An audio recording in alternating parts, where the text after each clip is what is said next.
Habang naglilinis si Ruby, nakita niya ang amo niya, nakaalis at naintindihan mo yan? Parang awa niyo na po, ma'am. Papadala ko po sa amin. Oo nga, nawa ko sa pera. Nakikiusap naman ako sa'yo. Wala ka akong pera! Ano? Huwag mo ako nadaan sa iya, ha? Huwag ko nadaan sa iya. Sige ka! Parang awa niyo na po, ma'am. Parang awa niyo na po. Sige ka! Parang awa niyo na po, ma'am. Ano ba? Ano ba?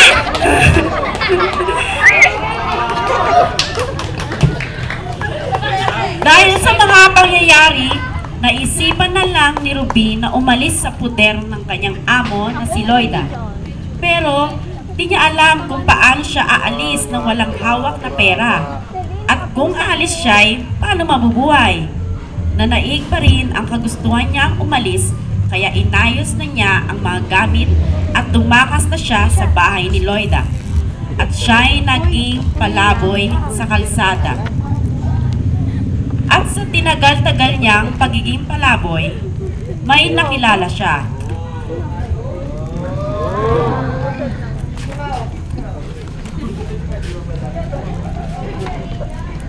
Bago salta ka rito, ha? Ano pangalan mo? Oo nga eh. Eh, Ruby. Ano pangalan mo? Ako si Ruby. Taga Mindanao. Bago salta ka lang rito, ha? Oo. Ako nga pala si Jun. Ako si Ruby. Ano problema? Mukha yata umiyak ka. Mukhang naglayas ka.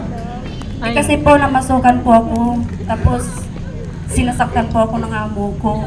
Lumayas na lang po ako. Meron po ba kayong alam na trabaho? Meron. Gusto mo, rekomenda kita. Kailangan mo lang mabuha ka, ha? Para, maayos ang trabaho natin, ha? Sige. Yun na, kahit na anong trabaho lang. Pwede sa'yo. Sige, tara ka tayo dun.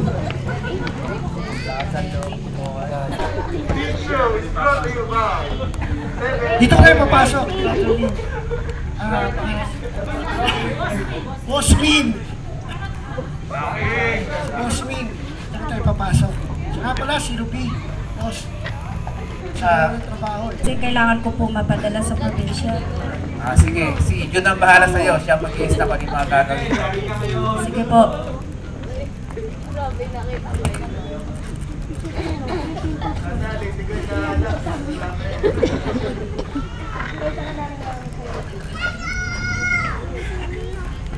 Ito lang gagawin mo.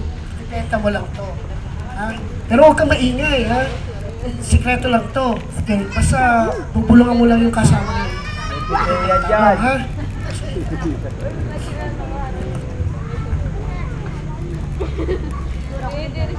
Napasok na nga sa masamang trabaho si Ruby.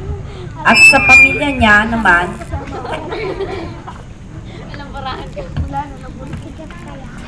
nagtataka na ang kanyang nanay kung bakit hindi nagpaparamdam si Ruby sa halos 2 buwan niya sa Maynila. Kaya pinuntahan na niya ang taong nagdala doon kay Ruby.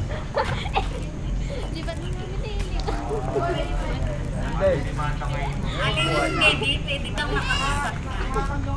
Bakit po?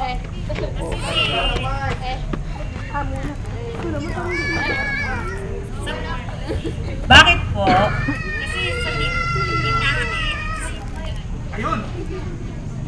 Kasi sa dalawang buwan nang hindi wala na kami kapuntakan ni Ruby. Pwede ko ba makuha yung address? Sandali lang po, kukunin. Ito na po yung address ni Ruby. Saan po siya namamasukan. Salamat po. Pagkakuha ni nanay sa address ng amo ni Ruby, dali-daling lumuwas ng Maynila sila nanay at kanyang mga anak. Sa Maynila tayo, Nay. Ito po pala yung tsura ng Maynila. Dami po palang ilaw, no? Wala po nito sa probinsya, eh.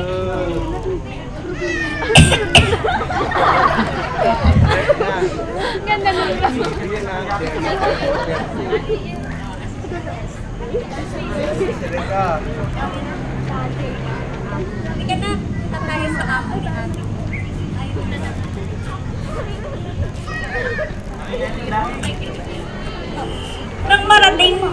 bahay ng amo ni Ruby, napag-alaman nilang wala na doon ang anak niya na si Ruby at nag-alala na ito. Habang naglalakad, nakita nila ang isang babae na kahawig ni Ruby, kaya nilapitan nila ito. Si ate yata yan ah. Ate! Ikaw ba yan? Oh, Elsa, bakit kayo nandito? Buwas kami, hinanap ka namin. Pumunta kami dun sa dati mong amo, wala ka na dun.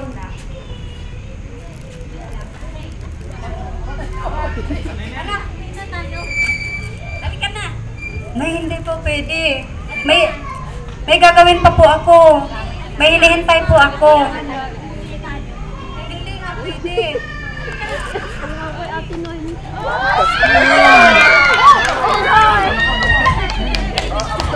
O, ito pero dalhin niyo si nanay sa ospital. Hindi po pwede sumama sa inyo.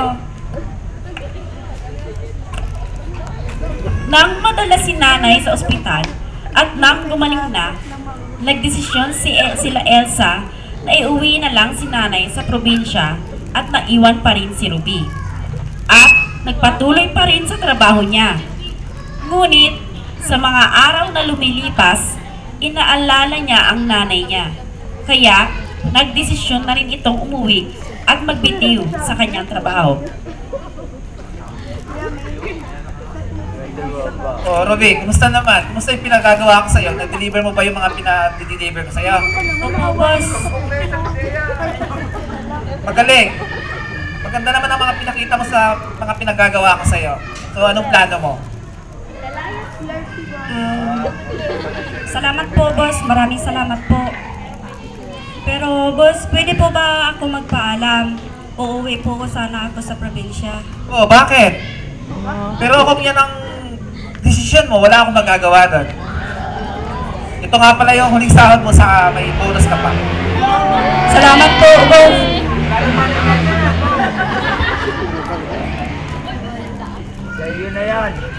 Nagpunta na siya sa pier. At habang naghihintay sa barkong sasakyan niya,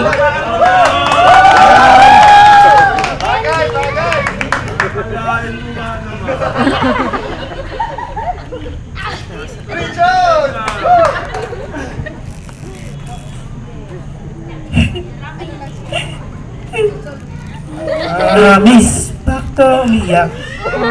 Kasi po, naalala ko yung nanay ko. Kung hindi po dahil sa akin, hindi po sana mangyari sa kanya magkasakit. Ah, ganun ba? Parehas pala tayong malayo sa pamilya. Bakit? Ano ba nangyari sa nanay mo? Nagkasakit po kasi siya dahil sa akin. Muntikat lang po siya ng walan dahil sa akin.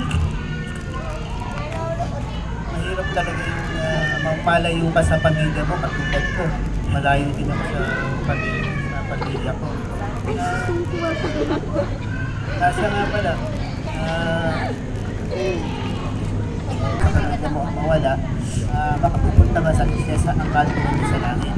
Hindi. Ikaw, bakit? Ikaw, alam mo? Oo, ako alam ko.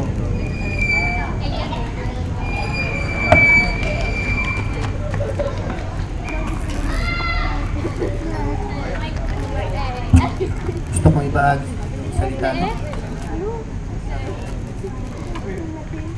Respect.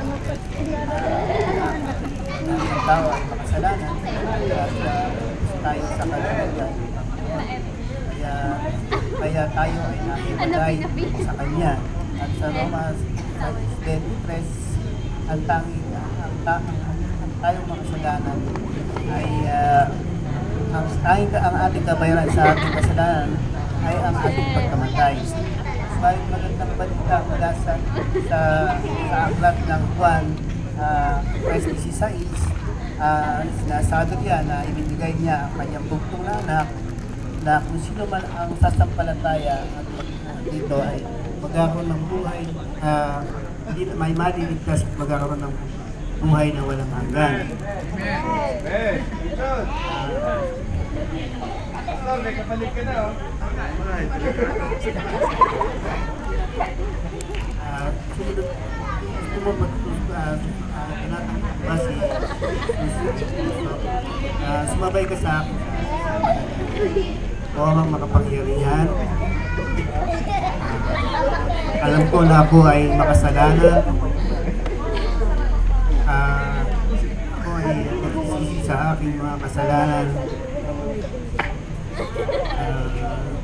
Tinatanggap ko ng buong puso ang Panginoong Jesucristo bilang aking tagapagligtas.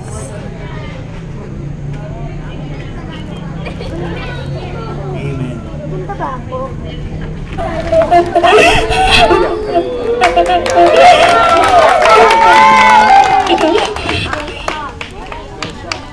Nay, may nakilala po pala ako sa barko.